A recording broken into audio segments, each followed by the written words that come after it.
going to be showing you how to install synthetic dreadlocks the way that I like them.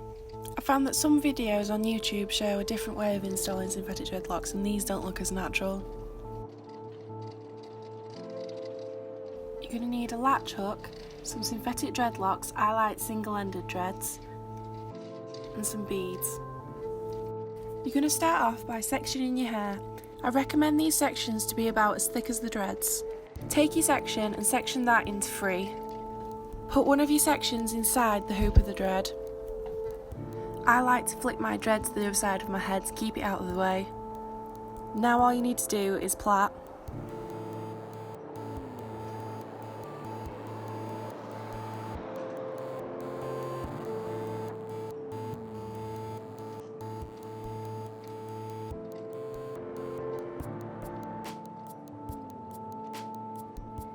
Take an elastic band and put it on the end of your plait.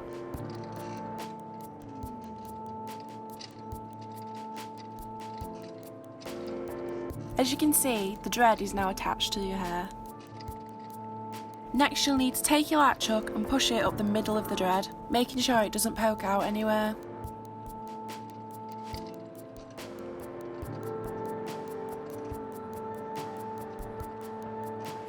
Put your plait in the hook and pull it through the middle of the dread.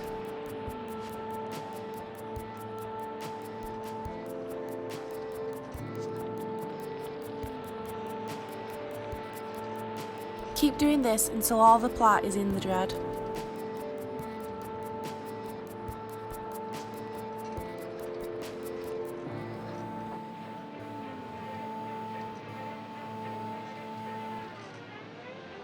I palm roll the dread so there isn't any bumps.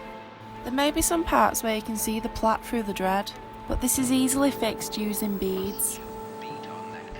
I got these beads from eBay, they're only a couple of pounds. All you do is open it up and put it around the part of the dread where you can see the plait.